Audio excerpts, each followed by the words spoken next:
कि गुरुदेवन के देव सेव की जो सब कोई, गुरु देवता के भी देव है। ब्रह्मा विष्णु महेश, भगवान विष्णु के अवतार, इन्होंने सदगुरु को नमन किया है। राम किया गुरुदेव कृष्ण शरणांगत आया, किया कि नहीं भगवान राम जी ने गुरु? वो तो अवतार थे, उनको क्या आवश्यकता थी, फिर भी गुरु किया। गुरु करना अनिवार्य है। गुरु करके गुरु के वचन में रहना ये जरूरी है।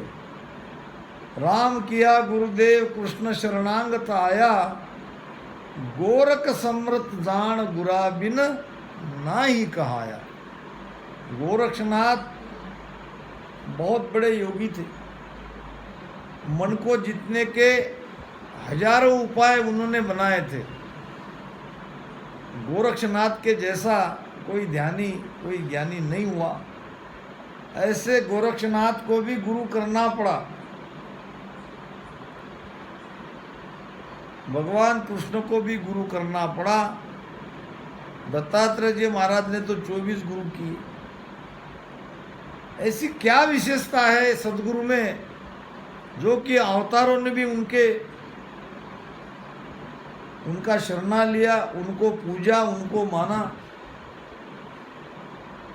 क्योंकि गुरु देवता के भी देव है, गुरु देव से भी बड़े हैं। कहते हैं कि एक बार एक सेठ जी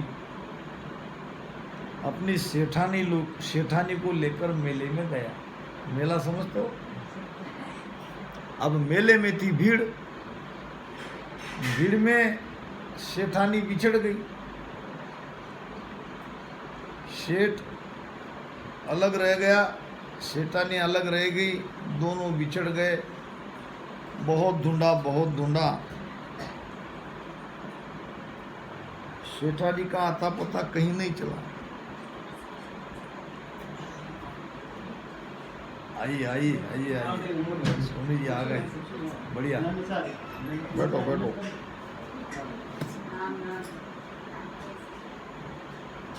तो सेठ जी सेठानी को लेके गए मेले में। सेठानी बिछड़ गई, बहुत ढूंढा, नहीं मिली। घर आया तो घर सूना लगने लगा। सेठानी के बगैर सारा घर खाली खाली लगने लगा। अब क्या किया जाए? रघुनाथ जी का मंदिर था। रघुनाथ जी के मंदिर में गया। आपत्ति आती है, जब कोई पीड़ा होती है तो भगवान की याद आ ही जाती है। दुख में सुमिरन सब करे। अब सेठ जी के ऊपर इतना भारी संकट, अब भगवान के पास नहीं जाए तो कहाँ जाएगा? दुख में सुमिरन सब करे, सुख में करे न कोय। जो सुख में सुमिरन करे तो दुख कहाँ से हो? मगर सुख में परमात्मा याद आते नहीं, और दुख परमात्मा की याद दिलाता है।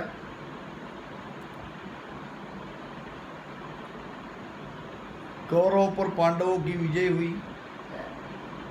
भगवान कृष्ण द्वारिका जाने लगे हस्तिनापुर से। माता कुंती उनकी बुआ थी और भगत भी थी।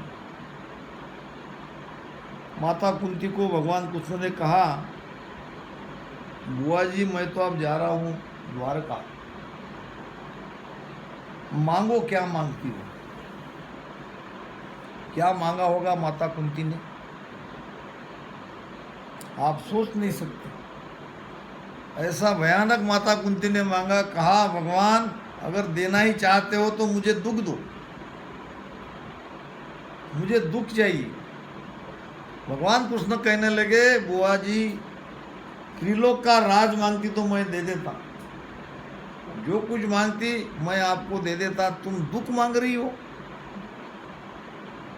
लोग सुख मांगते हैं और तुम दुख मांगती हो, ऐसा क्यों? माता कुंती ने कहा, भगवान सुख में तो मैं तुम्हें भूल सकती हूँ, इसलिए मैंने दुख मांगा है। दुख में मुझे सदा तुम्हारी याद आती रहेगी, तुम्हारा स्मरण होता रहेगा, इसलिए मुझे दुख दो। तो दुख अनायास से परमात्मा को याद दिला ही देता है। सुख के सिर पर शिला पड़ो, हरि हृदय से जाए, बलिहारी ता दुख की पल पल राम हटाए। तो सेठ जी बड़े दुखी थे, पत्नी मेले में खो गई थी, घर खाली खाली लग रहा था, सुना लग रहा था। सामने रघुनाथ जी का मंदिर था, वहाँ गए, आरती की थाली में 500 का नोट डाल दिया और भगवान की आरती करने लगे। अब तो रघुनाथ दया कर दो, घर नी को लगे न बिना घर नी को। अब तो रघुनाथ दया कर दो, घर नी को लगे न बिना घरनी को। घरनी समझ रहे हो? घरनी कहते हैं स्त्री को, नी को नाम अच्छा। घर अच्छा नहीं लग रहा है, घरनी मेरी नहीं है, मेरी पत्नी खो गई है, हे रघुनाथ दया करो, कृपा करो और मेरी पत्नी को मिला दो। इतने में आया पुजारी। पुजारी ने पूछा, सेठ क्या कर रहे हो, कैसी प्रार्थना कर रहे हो, किसको कर रहे हो? सेठ जी ने कहा, पत्नी मेले में गुम गई, भगवान रघुनाथ को प्रार्थना कर रहा हूँ। अब तो रघुनाथ दया कर दो, घरनी को लगे न बिना घरनी को। प्रार्थना कर रही है ठीक है, मगर गलत जगह कर रहे हो, यहाँ तुम्हें कुछ नहीं मिलने वाला है। अच्छा फिर कहाँ करूँ? वो सामने हनुमान जी का मंदिर है, वहाँ प्रार्थना करो, वो तुम्हारी पत्नी को मिला देंगे। शेठ जी कहने लगे, ये तो स्वामी है, राम है, भगवान उनके भी स्वामी है, ये तो बड़े हैं। पुजारी कहने लगा, बड़े तो है मगर ये इनका कार्य नहीं है, पत्नी ढूंढने का कार्य है हनुमान जी का। तो सेठ जी थाल यहाँ ले आओ, कपिराज से प्रीत विनीत करो। सेठ जी थाल यहाँ ले आओ, कृपा का जो करे लला अंजनी को। सेठ जी थाल यहाँ ले आओ, कृपा जो करे लला अंजनी को। लला नाम बेटा, अंजनी का बेटा भगवान हनुमान। हे सेठ जी अब वहाँ मत करो कोई प्रार्थना, अब वो आरती की थाली लाओ और यहाँ कपिराज से प्रीत विनीत करो, फिर से मुख सेक सको पत्नी को। कपिराज यानी हनुमान जी। कपिराज से प्रीत विनीत करो, हनुमान जी से प्रीति करो, उसको विनंती करो, तो फिर से मुख देख सको पत्नी को। दोबारा तुम अपनी पत्नी का मुख देखना चाहते हो तो हनुमान जी को नमन करो, प्रार्थना करो, इनको मांगो। सेठ जी थाल यहाँ ले आओ, कृपा जो करे लला अंजनी को। अंजनी का बेटा हनुमान अगर आप पर कृपा कर दे तो आपकी पत्नी को वो ढूंढ के लाएगा। सेठ जी ने कहा, भगवान राम तो बड़े हैं, ये लाएंगे कि उनके भक्त लाएंगे? पुजारी ने कहा, नहीं ऐसी बात नहीं, ये भगवान राम तेरी पत्नी को क्या ढूंढ सकेंगे? तेरी पत्नी को ढूंढ के लाए तो क्या जो पतो न लगा सके अपनी को। अपनी पत्नी का ही तो स्वयं पता उन्होंने नहीं लगाया, वो भी तो इन्होंने ही लगाया। अब ये तेरे पत्नी को ढूंढ के कैसे लाएंगे? तेरी पत्नी को ढूंढ के लाए तो क्या जो पतो न लगे सके अपनी को। अब सेठ जी मान गए, भगवान राम जी की प्रार्थना छोड़ के हनुमान जी की प्रार्थना करने लगे। चमत्कार ऐसा हुआ, वहीं सेठानी अपने पति को ढूंढते ढूंढते उसी मंदिर में आ गई और पति पत्नी का मिलन हो गया। कहने का मतलब भक्त भी देवता से बड़े होते हैं। यहाँ गुरु की मैत्री हो रही है, गुरु की बड़प्पन हो रहा है।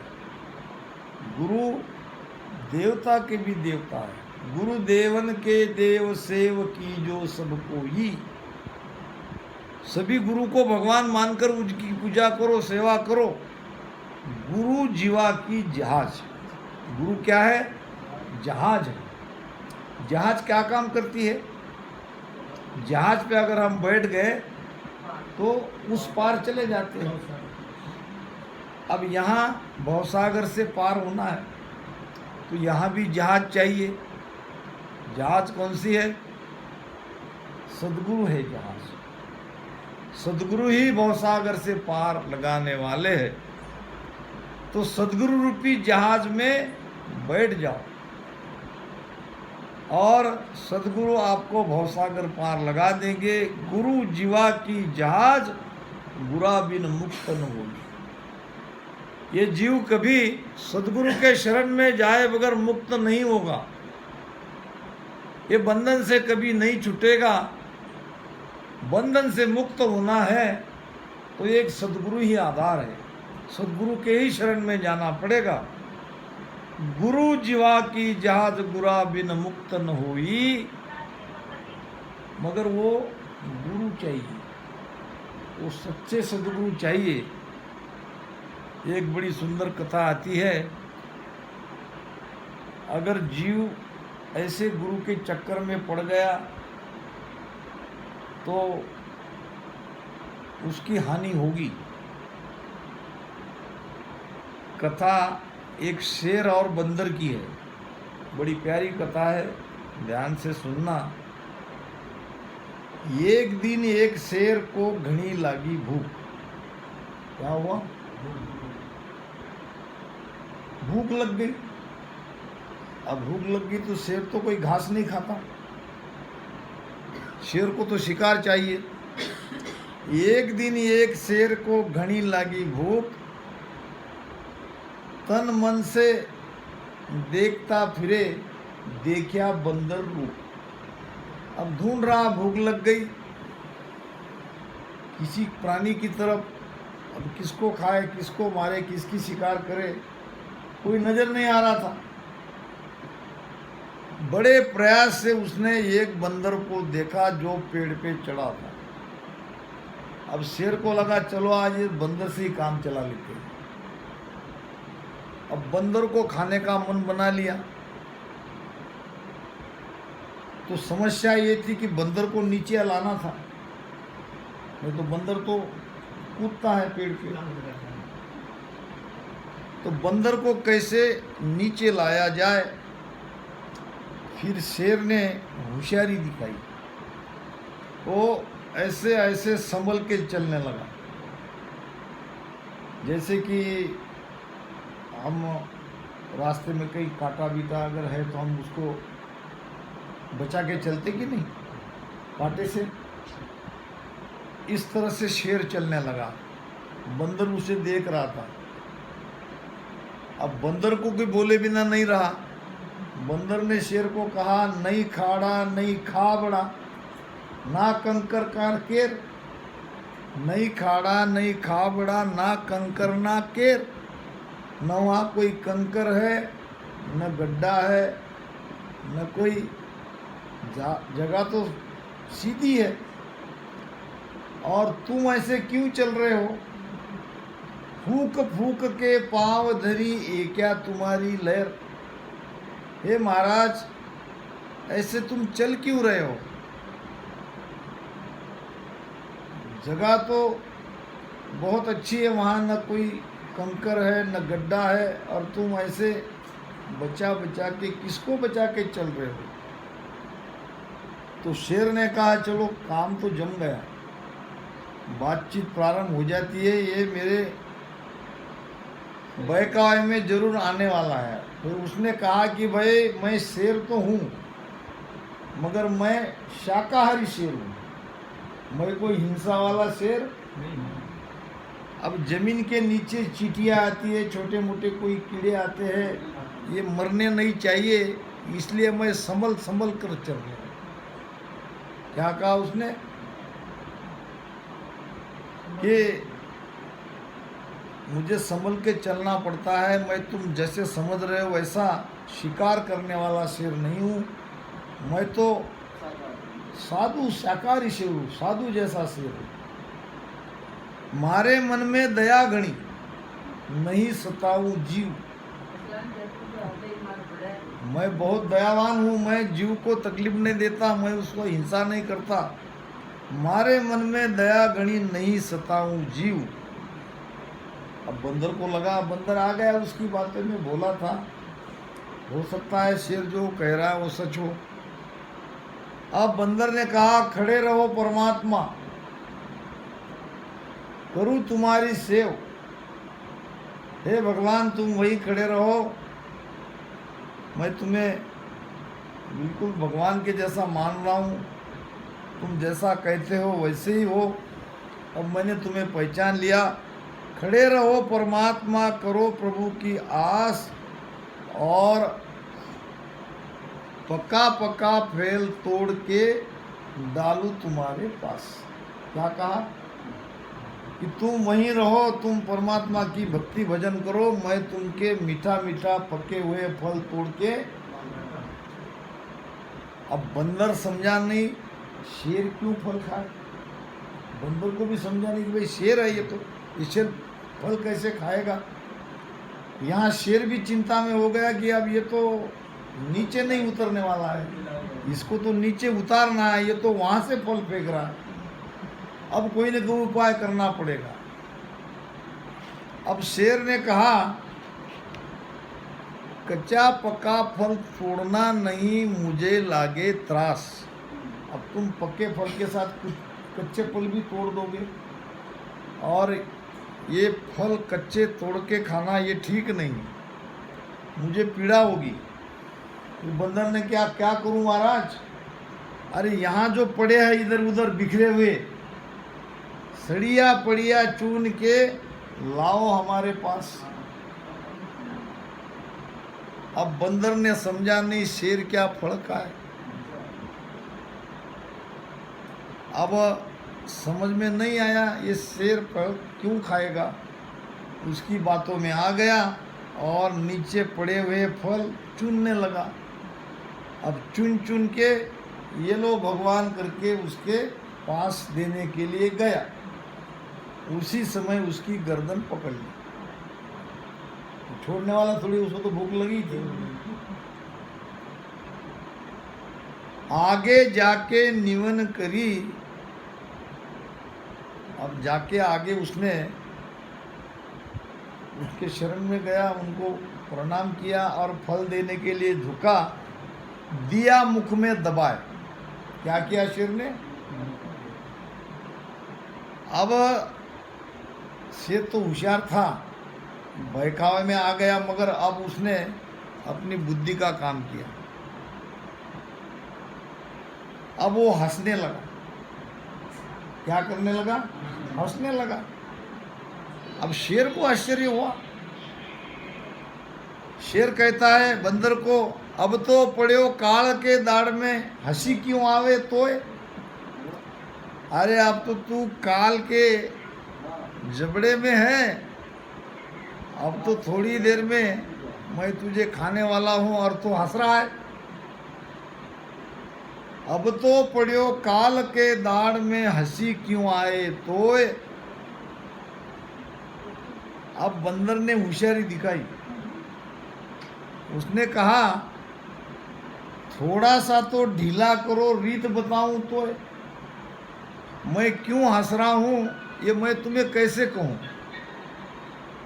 तुमने मेरी गर्दन अपने जबड़े में पकड़ रखी है, मैं बोल नहीं पाता हूँ, थोड़ा मुझे ढीला करो, मैं तुम्हें कहता हूँ कि मैं क्यों हंस रहा हूँ।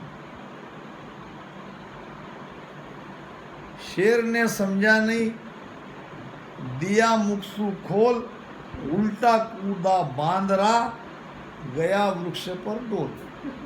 अब शेर भी समझा नहीं, शेर भी बंदर के बातों में आ गया। थोड़ा सा उसने मुख से खोल दिया था, बंदर उलटकर, अब वहां जाके बंदर रोने लगा। बंदर ऊपर जाके रोने लगा, नीचे से शेर कर रहा है, ये बंदर अब तू क्यों रो रहा है? भोला मनारा बांदरा क्यों नैना डाले नीर, अब तो बचो काल के जाल से खुशी मनाओ वीर। अब तू तो काल के जाल से बच गया, जब काल के जबड़े में था तब तू तो हंस रहा था, अब काल के जबड़े से बच गया तो तू वहां से रो रहा है। भोला मनेरा बांदरा क्यों नैना डाले नीर, अब तो बचो काल के दाड़ से खुशी मनाओ वीर। अब बंदर ने क्या कहा देख लो। बंदर कहता है, थारे अकल के कारणे मैं बैठा बैठा रोए, और तारे श्री को महात्मा मुझे कभी न मिलना कोई। तुम्हारे अकल के कारणे मैं वहाँ बैठ बैठ के रो रहा हूँ, मुझे समझ जाना चाहिए था तुम शेर हो, तुम फल नहीं खाओगे, मुझे नीचे उतरना नहीं था, मैं तुम्हारे बातों में आ गया और ऐसी मेरी हालत हो गई। ये तो अच्छा हुआ समय पे मुझे सूझा, आज मैं काल के जाल से बच गया। तो मैं जो रो रहा हूँ ये तेरे अकल के कारण रो रहा हूँ, तेरी अगर नहीं मानता तो ये मुझ पर ऐसा मेरी बीतती नहीं। तो गुरु भी करना है तो पहचान के करना है, नहीं तो बंदर के जैसा हमारा भी हाल होगा।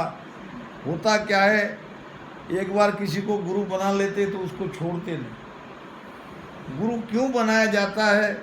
अगर वो, महाराज ने कहा है, सतगुरु सुखराम जी महाराज ने, जागुरा संग नवघट जागे, जागुरा संग नवघट जागे, वे सतगुरु सिर दारो बे, वे सतगुरा सिर दारो बे, ज्ञान ध्यान दो जागुरु झूठा, ज्ञान ध्यान दो जागुरु झूठा, से सब दूर भी डारो बे, से सब दूर भी डारो बे। ज्ञान ध्यान दूजा गुरु झूठा। गुरु कितना भी ध्यानी हो, गुरु कितना भी ज्ञानी हो, अगर हमारे घट में वो कुदरत का नियंत्रण नहीं जगा सकता है तो उसको छोड़ने में भलाई है।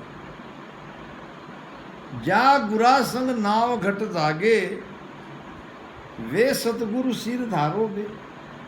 नाम जगाने वाला चाहिए, सुरती शब्द का मेल करने वाला चाहिए। ज्ञान ध्यान दूजा गुरु झूठा, से सब दूर बिडारोगे। के कागज के रे फूल पर भंवरन बेसे आय, उपवास सुख राम कहे, माड्या धकेल्या न न्याय। असली भंवरा क्या करता है? असली भंवरे के सामने आप बहुत ही आकर्षक सुंदर फूल, नकली कागज का फूल जो दिखने में तो बहुत सुंदर है, आकर्षक है, भंवरे के सामने रख दो, भंवरा वहाँ पे नहीं बैठेगा। कागज के रे फूल पर भंवर न बेसे आए। क्यों? कि भंवरे को खुशबू चाहिए, कागज का फूल दिखने में कितना भी क्यों न सुंदर हो, खुशबू तो कोई उसमें डाल नहीं सकता। खुशबू तो कुदरती रहती है फूलों में। और भौरा सुगंधि का आशिक है, और वहाँ उसके नाक में वो शक्ति रहती है, वो पहचान लेता है फूल असली है कि नकली है। कागज के रे फूल पर भंवर न बेसे आए, और पोप बास सुखराम कहे मांझा धकेला न जाए। वही असली फूल अगर रहता है तो उसमें जाके बैठ जाता है। दिन ढल जाता है, फूल कलियां मिटने लगती है, पाकली, उसको पता है कि अब ये मिटने वाली है, मैं अंदर बैठा हूँ, कहीं मैं मर जाऊंगा, उसकी चिंता नहीं करता। मगर खुशबू से अलग होना नहीं चाहता तो भंवरा बनो। आप सबको हमको भंवरा बनना है। हमको नकली गुरु के शरण में नहीं जाना है। असली गुरु की पहचान करनी है, जिसके भीतर सत्ता है और वो हमारे अंदर कुदरत कला नियंचर जगा सकता है। ऐसे ही सदगुरु के शरण में रहो, तभी हमारा कल्याण होगा। नहीं तो ये जन्म बेकार जाएगा। उस बंदर के जैसे हमें भी रोना पड़ेगा। तो हमें रोना नहीं है, हमारे पास अभी समय है, हम विवेकवान हैं। सत्संग को सुन के सुन सुन मेरो ज्ञान रे की जो शब्द विचार, महाराज कह रहे हैं, मेरे ज्ञान को सुन सुन के मेरे शब्द का विचार करो।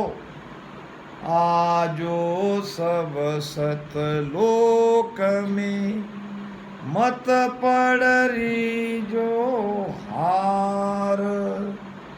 तो इस प्रकार गुरु का महत्व बहुत बड़ा है। गुरुदेवन के देव सेव की जो सब कोई, गुरा जीवा की जहाज गुरा बिन मुक्तन होई। ब्रह्मा विष्णु महेश गुरा को शीस निवाए। राम कृष्ण अवतार गुरा से मोक्ष सिलाए। इन्होंने भी गुरु किया। सुख रामदास गुरुदेव का कहाँ लग करूं बखान। अथंग अथाह अपार है गुरु दरियाव समान। गुरु कैसे है? सागर के समान अथाह है, कोई गुरु का पार नहीं पा सकता। अथंग है, अथाह है। सदगुरु सागर के समान है, सदगुरु को पार कौन पा सकता है? तो इसलिए सदगुरु को मानो, सदगुरु को पहचानो। या जुग में तोरे बंदा वे बड़भागी, सतगुरु जका ही पिछाण्या भी। केस बराबर अंतर नहीं, या निजमन कर जाण्या भी। गुरु को पहचानने के बाद गुरु से अंतराय मत रखो, दुरिया मत रखो। छोटी सी इतनी सी भी दुरिया रही तो कृपा नहीं होगी, अंतराय रहा तो कृपा नहीं होगी। केस बराबर अंतरो जे हंस राखे को, तो आकिर पाना बने ऐसी कुदरत हो। ऐसी कुदरत हो या निज मन माने नाही। कपट लिया आधीन ताय घर जावे नाही। केस बराबर अंतरो जे हंस राखे कोय। बाल के बराबर भी अंतरा नहीं चाहिए। अगर रखोगे तो क्या होगा? तो आ कृपा ना बने ऐसी कुदरत होए, कृपा नहीं होगी। ऐसी कुदरत होए निजमन माने नहीं। कपट लिया आधीन तायगर जावे नहीं। कपट से गुरु के अधीन रहेंगे बाहर बाहर में तो गुरु की कृपा नहीं होगी। गुरु के सामने कोई होशियारी नहीं चलती है, कोई कपट नहीं चलता है। जैसे हो वैसे ही गुरु के सामने रहो, तब गुरु की कृपा होगी।